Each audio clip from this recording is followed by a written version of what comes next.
बहुत समय पहले किसी शहर में गट्टू अपने गरीब मम्मी पापा के साथ रहता था। गट्टू दूसरी क्लास में पढ़ता था और उसे पढ़ना बहुत अच्छा लगता था। साथ ही उसे रंग बिरंगी पेंसिल और अजीब अजीब डिज़ाइन वाले रबर बहुत पसंद थे। जैसे कोई रबर गाजर जैसा लगता था और कोई छोटा सा खिलौना जैसा। दूसरे बच्चों के पास जब वह रंग बिरंगी पेंसिल और मज़ेदार रबर देखता तो सोचता, काश मेरी पेंसिल भी इतनी चमकीली होती कि रात में जुगनू समझ ली जाती। मगर पैसे की कमी के कारण मम्मी पापा हर बार मुस्कुराकर मना कर देते थे। एक दिन स्कूल से लौटते समय अचानक उसे स्कूल के पीछे वाली सड़क पर 3 सुंदर रंग बिरंगी पेंसिल और 3 रबर मिले।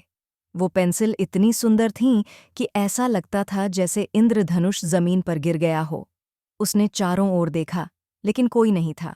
उसका मन बोला, रख ले गट्टू, ये तेरे ही लिए गिरी हैं। पर तभी मम्मी की सीख याद आई। फिर भी उसने पेंसिल और रबर बैग में रख लिए और घर जाकर होमवर्क करने लगा।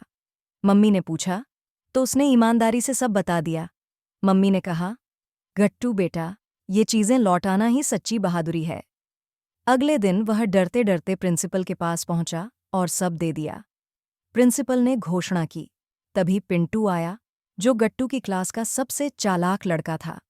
वह बोला, मेरी 5 पेंसिल और 5 रबर खो गए थे। सब बच्चे हंसने लगे, क्योंकि पिंटू हमेशा मजाक करता था। प्रिंसिपल ने मुस्कुराकर कहा, पिंटू बेटा, तुम तो राजा हो। 5 खोए और 3 मिले तो भी कम नहीं। फिर प्रिंसिपल ने कहा, गट्टू ने ईमानदारी दिखाई, इसीलिए ये पेंसिल और रबर अब गट्टू के हैं। गट्टू बहुत खुश हुआ। उसने सोचा, सच में ईमानदारी का फल सबसे मीठा होता है। पिंटू भी समझ गया कि लालच का अंत अच्छा नहीं होता। इस कहानी से हमें यह सीख मिलती है कि ईमानदारी और सच्चाई के आगे कोई जादू काम नहीं करता, और खुश रहने के लिए हमें लालच नहीं बल्कि अच्छा दिल रखना चाहिए।